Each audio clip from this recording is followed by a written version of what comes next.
F1D1236048.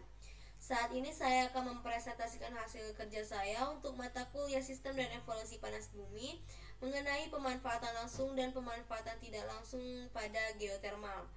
Nah, presentasi ini saya akan mengenalkan kepada kalian semua mengenai penerapan pemanfaatan langsung dan tidak langsung pada geotermal. Lanjut, yang pertama saya akan membahas apa itu energi geotermal. Nah, geotermal ini adalah sumber energi alternatif yang berasal dari panas bumi. Energi geotermal dimanfaatkan dengan cara mengambil panas dari dalam bumi dan mengubahnya menjadi energi listrik atau energi panas. Geotermal adalah istilah yang secara harfiah berarti panas dari bumi, mengacu pada energi yang dihasilkan dari panas yang ada di dalam bumi. Nah, geotermal yang kita manfaatkan berasal dari sumber panas yang terkandung di dalam perut bumi. Air hujan yang teresap oleh lapisan tanah itu bercampur dengan bebatuan yang melebur di bawah kerak bumi. Nah, air dan bebatuan itu kemudian terpanaskan oleh magma yang ada di bawahnya sehingga air-air tersebut menghasilkan uap yang dapat menggerakkan turbin. Namun untuk dapat menggerakkan turbin harus dilakukan pengeboran sedalam 2,5 km dan setelahnya uap air dapat sampai ke permukaan bumi. Nah, jika kita lihat pada gambar yang telah saya lampirkan ini, secara sederhana itu kita dapat menggambarkannya itu menganggap seperti memanaskan air di dalam panci, di mana seperti proses memasak air menggunakan panci, di mana api kompor ini merupakan magma dan air yang ada di dalam panci ini sebagai campuran air dan bebatuan di atas magma tadi. Lalu dianya terpanaskan dan terperangkap karena ada caprock di atasnya. Caprock ini adalah batuan yang impermeable sehingga batuan dan air yang di dalam tadi yang terpanaskan itu uapnya tidak keluar. Jadi pada saat kita melakukan pengeboran tadi baru uapnya akan terkeluarkan dan uap ini dapat kita gunakan untuk menggerakkan turbin tadi. Nah, jadi kita dapat menganalogikan secara sederhana itu seperti panas bumi ini seperti kita memanaskan air di dalam panci, seperti proses memasak air di mana api kompor tadi sebagai magma dan air yang ada di dalam panci sebagai campuran air dan bebatuan di atas magma. Namun kekurangan dari penggunaan geotermal yakni biaya eksplorasi yang lebih tinggi dari energi fosil. Tetapi jika suatu negara sudah bertekad untuk mengurangi penggunaan energi fosil, tentunya biaya tidak menjadi masalah besar. Pemanfaatan panas bumi secara langsung adalah memanfaatkan potensi panas bumi di suatu daerah secara langsung dan sesuai peruntukannya. Contoh pemanfaatan panas bumi secara langsung itu adalah berupa pemandian air panas atau pariwisata. Kayak kita pergi ke kota-kota misal ke Dieng atau Kerinci, itu ada kolam pemandian air panas. Nah, itu merupakan contoh-contoh pemanfaatan panas bumi secara langsung. Sedangkan untuk pemanfaatan panas bumi secara tidak langsung adalah kegiatan pengusahaan pemanfaatan panas bumi dengan melalui proses pengubahan dari energi panas atau fluida itu menjadi energi listrik. Jadi kalau energi tidak langsung itu dia proses energi panas tersebut kita ubah menjadi energi listrik. Tentang pentingnya pemanfaatan panas bumi. Nah, pentingnya itu dalam argo industri, dalam sektor pariwisata, sumber pemanas ruangan dan lain-lainnya. Dimana kalau untuk penting dalam argo industri itu, dimana energi panas bumi yang pertama sangat penting untuk argo industri atau sektor pertanian, perikanan dan juga perkebunan. Teknologi canggih tidak lagi dibutuhkan karena energi panas bumi bisa langsung digunakan dalam proses pengeringan hasil pertanian. Hanya dengan teknologi sederhana yakni memakai alat heat exchanger, energi panas berupa air panas dengan suhu yang sangat tinggi nantinya akan dialirkan lewat heat exchanger tersebut sehingga aliran energi panas akan dipakai dalam proses pengeringan hasil pertanian, perkebunan dan juga perikanan seperti manfaat energi matahari. Nah, saya sudah melampirkan juga contoh dari pemanfaatan panas bumi ini untuk argo industri. Untuk di slide selanjutnya nanti saya akan jelaskan. Dan juga pentingnya pemanfaatan panas bumi ini juga untuk sektor pariwisata. Jadi energi panas bumi dalam sektor pariwisata juga bisa menggunakan air panas atau uap air sebagai objek wisata pemandian air panas. Manfaat sumber air panas untuk pemandian ini sangat penting bagi tubuh yang kemudian digunakan pengelola pariwisata sebagai daya tarik untuk perkembangan bisnis pariwisata. Sumber pemanas ruangan. Nah, juga bisa untuk sumber pemanas ruangan selain bisa digunakan dalam agroindustri tadi, untuk sektor industri juga, terus juga dapat menghasilkan dan memanfaatkan energi listrik. Energi panas bumi ini juga bisa dimanfaatkan banyak pihak untuk sumber pemanas ruangan seperti perkantoran, gedung, atau tempat lain yang membutuhkan panas. Ini biasanya untuk daerah-daerah yang dingin kayak di atas-atas bukit. Itu biasa di Dieng juga, ya negeri di atas awan itu biasanya memakai pemanas dari ini. Lalu untuk menggerakkan turbin generator listrik, di mana energi panas bumi yang ideal adalah panas bumi yang keluar dari perut bumi berbentuk uap kering. Nah, energi panas bumi ini bisa dipakai langsung untuk menggerakkan turbin generator listrik. Tapi sayangnya uap kering seperti ini tuh sangat jarang kita temuin di Indonesia. Karena yang paling sering kita temui itu adalah uap basah yang masih mengandung banyak air.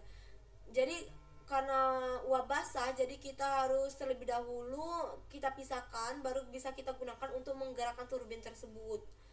Lalu untuk pembangkit tenaga listrik, di mana penggunaan energi panas bumi juga bisa dipakai sebagai pembangkit tenaga listrik panas bumi atau kita sebut dengan PLTP, di mana sebagai manfaat pembangkit listrik sederhana.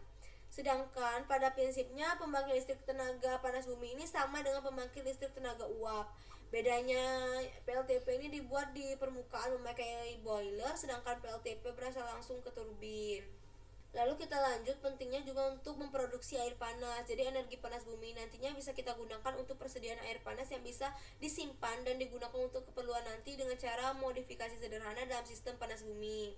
Selama siklus pendinginan, panas nantinya akan diekstraksi dari gedung dan dikirimkan ke air pemanas air sehingga bisa menghemat biaya listrik dan gas untuk air panas kebutuhan rumahan atau bangunan. Lanjut, untuk pentingnya untuk rumah tangga dan komersial. Jadi tidak hanya bisa kita gunakan untuk kebutuhan industri dan pariwisata, kita juga bisa menggunakan energi panas bumi ini untuk kebutuhan rumah tangga dan komersial.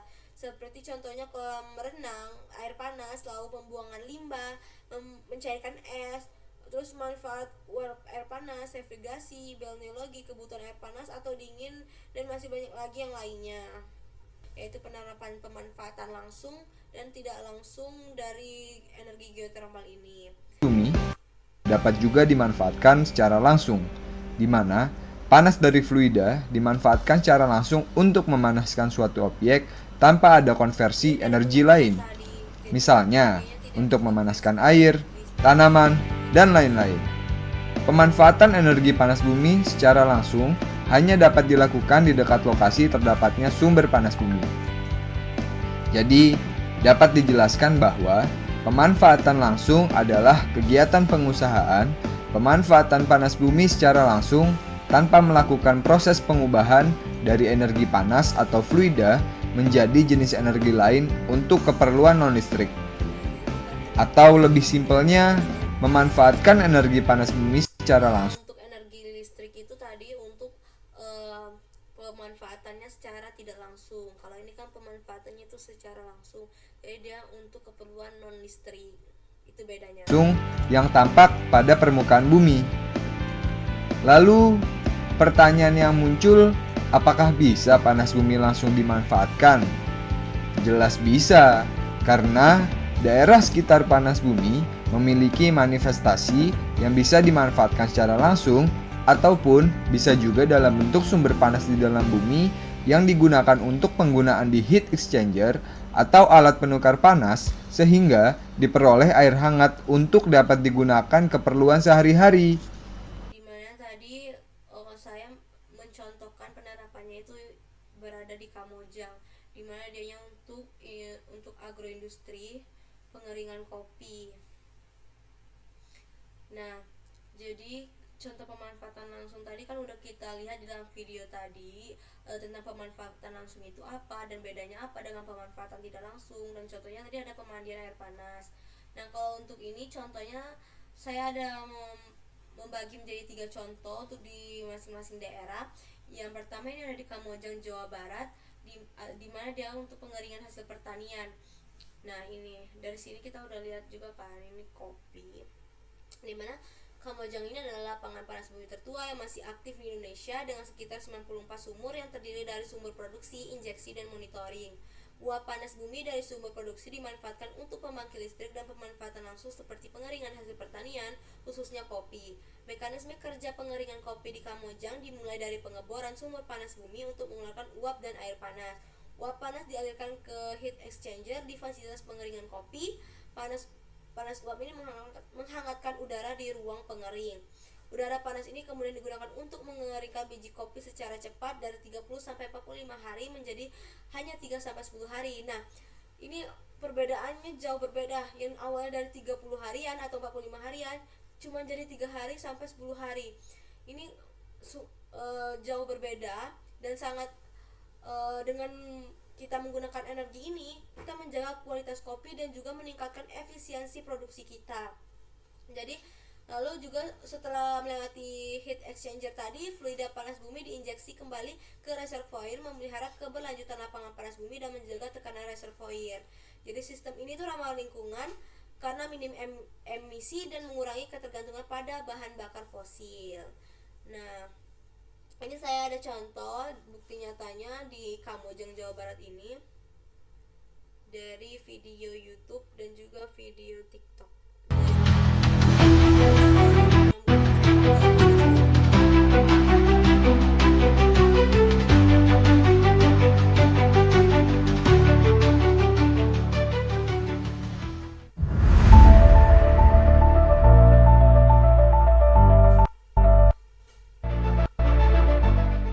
Berpadu dengan pemandangan menara uap panas bumi milik Pertamina Geothermal Energy atau PGE area Kamojang.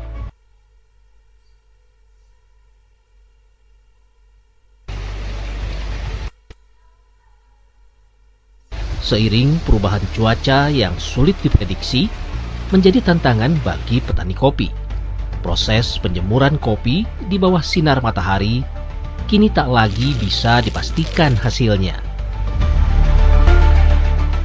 Energi panas dari perut bumi kini dimanfaatkan bukan hanya untuk pembangkit listrik, tetapi juga untuk inovasi ramah lingkungan yang mengeringkan kopi tanpa emisi.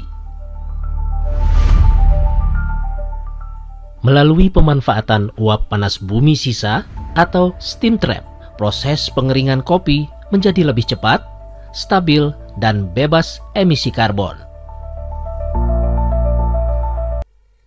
Jadi dari video tadi kita dapat simpulkan karena pengaruh cuaca juga, jadi beralih ke energi panas bumi yang juga lebih cepat dalam proses pengeringan. Yang awalnya 30-45 hari kalau pakai matahari, energi dari matahari, sekarang udah bisa menjadi 3-10 hari cuman dengan menggunakan energi geothermal ini.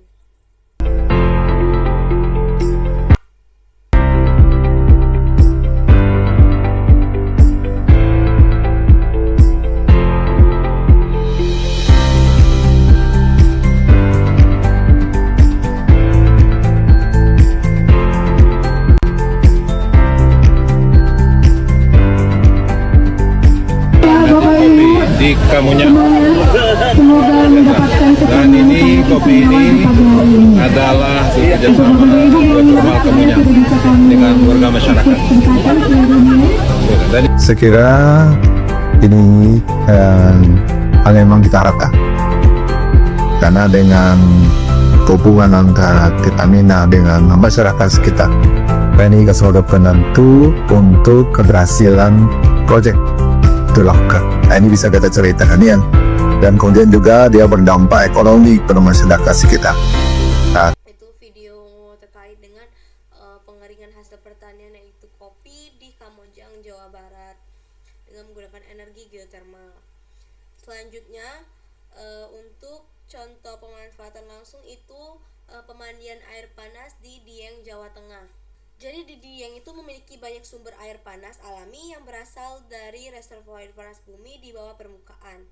Mekanisme kerja pemandian air panas di Dieng ini dimulai dengan aliran air panas dari sumur atau mata air panas ke kolam alami dan buatan untuk pemandian. Nah, panas air ini berasal dari perpindahan panas magma ke air bawah tanah yang terjebak di reservoir dan keluar ke permukaan. Air panas ini dimanfaatkan langsung untuk mandi, terapi kesehatan, membantu mengatasi sakit otot, dan relaksasi. Air panas yang digunakan ini biasanya dialirkan kembali ke tanah lewat sumur injeksi untuk menjaga sumber panas bumi tetap lestari. Di Dieng, pemandian air panas ini juga menarik aspek wisata kesehatan halal dan tradisional. Jadi tapi tidak hanya di Dieng, ada juga di beberapa daerah. Nah, untuk itu kita lihat dulu video penerapannya, hasil dari kolam pemandian wisata di Dieng.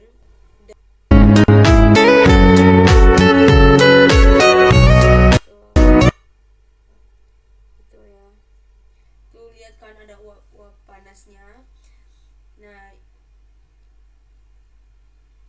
jadi itu air panas ini tuh dimanfaatkan langsung untuk mandi, terapi kesehatan di sini, terus membantu mengatasi sakit otot juga sama relaksasi. Jadi air panas ini digunakan itu dialirkan kembali ke tanah dan sumber injeksi untuk menjaga sumber panas bumi tetap lestari. Jadi panas yang berasal dari panas yang ada di dalam kolam pemandian itu air panas yang dialirkan dari air yang berasal dari perpindahan panas magma tadi ke air bawah tanah yang terjebak di reservoir dan keluar ke permukaan. Lalu contoh pemanfaatan langsung yang ketiga itu nah itu ada budidaya kolam ikan di Patuha, Ciwidey. Nah, untuk kolam ini kita lihat dulu videonya. Setiap fasilitas yang ada di KDIE memang dirancang untuk memberikan manfaat nyata bagi masyarakat. Kolam ikan misalnya memanfaatkan panas bumi untuk menjaga suhu air sehingga mendukung budidaya ikan dengan lebih baik. Greenhouse digunakan untuk bercocok tanam sayuran dan buah-buahan dengan kualitas yang lebih optimal.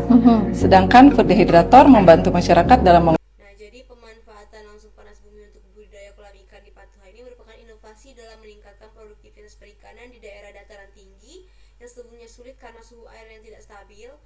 Jadi adapun mekanisme kerja dari budidaya kolam ikan di Patuha ini menggunakan energi panas bumi, di mana sumber panas bumi itu prosesnya diawali dari sumber panas bumi di lapangan. Panas bumi Patuha yang memiliki fluida panas bumi dengan suhu stabil. Fluida panas bumi ini dipompa dan dialirkan melalui pipa khusus menuju fasilitas kolam ikan. Lalu fluida panas bumi dialirkan ke heat exchanger atau langsung ke kolam ikan tergantung desain sistem. Jadi panas bumi yang dibawa oleh fluida berfungsi mempertahankan suhu air kolam pada tingkat optimal yaitu sekitar 23 derajat Celcius, walaupun di luar suhu udara bisa sangat dingin. Jadi pemanasan air kolam secara stabil ini sangat penting untuk memastikan kondisi lingkungan yang nyaman bagi ikan budidaya seperti ikan nila atau ikan gurami yang sensitif terhadap fluktuasi suhu. Dengan suhu air yang konstan, jadi stres pada ikan dapat diminimalkan dengan pertumbuhan ikan menjadi lebih optimal. Jadi ikan yang dikembangkan itu mendapatkan manfaat dari suhu optimal ini sehingga tingkat kematian menurun dan laju pertumbuhan meningkat. Sistem ini juga dilengkapi dengan pelatihan budidaya ikan dan manajemen kolam oleh pengelola untuk meningkatkan efisiensi dan keberhasilan budidaya. Jadi air hasil pendinginan atau sisa proses pengolahan juga dikelola secara efisien agar tidak mencemari lingkungan. Jadi tidak dibiarkan saja, tapi kita olah juga dengan sistem pembuangan atau daur ulang air kolam sesuai standarnya. Nah, fasilitas sekaligus menjadi pusat edukasi dan juga laboratorium hidup atau living lab bagi pengembangan inovasi pemanfaatan panas bumi yang mendukung pemberdayaan masyarakat lokal dan pengembangan ekonomi berkelanjutan. Itulah dukungan dan edukasi ekonomi untuk masyarakat lokal dan pengembangan ekonomi yang berkelanjutan. Nah, di sini diambil langsung dari Geodipa kolam ikannya, di mana ini dituliskan di sini dari Geodipa.co.id, di mana kolam ikan ini dikembangkan dengan teknologi direct use panas bumi untuk menjaga suhu air tetap ideal sebagai solusi budidaya ikan di kawasan bersuhu dingin. Pemanfaatan tidak langsung, di mana pemanfaatan tidak langsung ini disebut dengan contoh nyatanya atau penerapannya itu pembangkit listrik tenaga panas bumi atau PLTP. Nah, saya mengambil contoh PLTP di Kamojang Energi Baru Terbarukan. Di 92 sumber panas bumi. Dari jumlah itu, 66 sumur diolah dari uap yang dihasilkan dari panas bumi menjadi energi listrik. Proses terjadinya listrik berawal dari uap sumur dengan kedalaman 1000 hingga 3000 meter dialirkan melalui pipa. Uap tersebut digunakan untuk menggerakkan turbin dan disambungkan ke generator sehingga menjadi energi listrik. Kalau bisa kita ilustrasikan, sumur geotermal ini seperti kita mendidihkan air di dalam ceret. Jadi PLTP merupakan energi terbarukan karena sepanjang bisa mengelola reservoir dengan baik, panas tidak akan habis. Caranya dengan reinjeksi yang baik, yaitu kondensat dimasukkan ke reservoir. Selain itu, PLTP juga ramah lingkungan. Dari video tadi yang menampilkan tentang PLTP Kamojang, jadi kita dapat simpulkan nih dari video tersebut, mekanisme kerja pembangkit listrik tenaga panas bumi PLTP Kamojang itu secara detail. Yang pertama dengan pengeboran sumur produksi. Pertama dilakukan dengan pengeboran sumur pada panas bumi hingga kedalaman 1.500 sampai 2.500 meter, dimana tadi di video itu juga dibilangkan kisaran sampai 3.000 meter. Nah, untuk mendapatkan fluida panas bumi yang berupa uap dan air panas bertekanan tinggi dari reservoir di bawah permukaan bumi. Lalu uap panas bumi yang keluar dari sumber produksi itu dialirkan melalui pipa menuju stasiun pembangkit. Uap ini memiliki tekanan dan suhu tinggi yang dapat digunakan langsung untuk memutar turbin. Dalam stasiun pembangkit, fluida panas bumi yang dipisahkan antara uap dan air panas menggunakan separator. Uap murni diarahkan ke turbin, sementara air panas atau brine dialirkan ke sumber injeksi. Lalu uap panas tersebut digunakan untuk memutar turbin dengan ekspansi uap sehingga menghasilkan energi mekanik.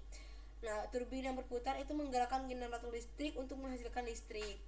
Setelah melewati turbin, uap yang telah kehilangan energi akan dikondensasikan menjadi cairan di kondenser menggunakan pendingin air. Lalu air hasil kondensasi dan air panas yang dipisahkan itu dialirkan kembali ke dalam bumi melalui sumber injeksi untuk menjaga keseimbangan tekanan dalam reservoir dan memastikan keberlanjutan panas bumi. Jadi listrik yang dihasilkan didistribusi ke jaringan listrik untuk memenuhi kebutuhan listrik daerah sekitar seperti Kabupaten Bandung, Majalaya, dan sekitarnya.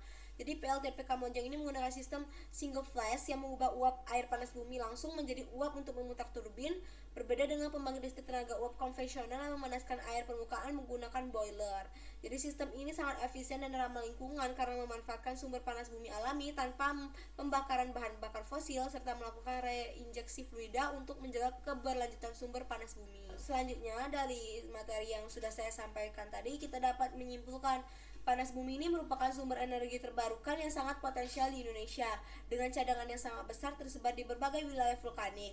Jadi pemanfaatan panas bumi secara langsung mencakup berbagai aplikasi seperti pemandian air panas, pengeringan hasil pertanian, lalu pemanasan rumah kaca yang sudah diaplikasikan secara nyata. Nah, tadi seperti contoh yang telah saya jelaskan tadi, seperti di Dieng itu ada kolam pemandian air panas. Terus ada di Kamojang tadi untuk hasil pertanian, pengeringannya, untuk agroindustri yaitu tadi pengeringan hasil pertanian kopi. Lalu di Patuha ini untuk budidaya ikan agar air di daerah yang mempunyai cuaca dingin atau di perbukitan di daerah dataran tinggi itu mempunyai air yang mempunyai kualitas yang stabil sehingga pertumbuhan ikan itu berkembang lebih cepat dan sesuai tanpa ikan tersebut itu mengalami stres. Lalu mekanisme pemanfaatan ini memanfaatkan panas fluida panas bumi secara efisien tanpa konversi menjadi energi listrik sehingga ramah lingkungan dan berkelanjutan. Sementara itu untuk pemanfaatan tidak langsung yang paling umum tadi adalah pembangkit listrik tenaga panas bumi atau PLTP seperti di Kamojang yang bekerja dengan cara mengambil uap panas bumi dari sumber produksi untuk memutar turbin dan menghasilkan listrik. Sistem ini juga memperhatikan keberlanjutan sumber panas bumi dengan melakukan reinjeksi fluida panas bumi ke dalam reservoir. Pengembangan panas bumi itu penting untuk diversifikasi sumber energi nasional, mengurangi ketergantungan pada bahan bakar fosil, dan mendukung ketahanan energi serta pengurangan emisi karbon. Meskipun potensinya besar, pemanfaatan panas bumi di Indonesia masih terbatas dan memerlukan dukungan kebijakan investasi dan inovasi teknologi agar dapat lebih optimal di masa yang akan datang. Dengan mengintegrasikan pemanfaatan langsung dan tidak langsung, panas bumi menjadi pilar penting dalam pembangunan energi berkelanjutan di Indonesia yang ramah lingkungan dan memberikan manfaat sosial ekonomi bagi masyarakat di sekitar. Sekian materi yang telah saya sampaikan. Apabila ada kesalahan kata dan kesalahan penyampaian materi, saya mohon maaf. Saya akhiri. Wassalamualaikum warahmatullahi wabarakatuh.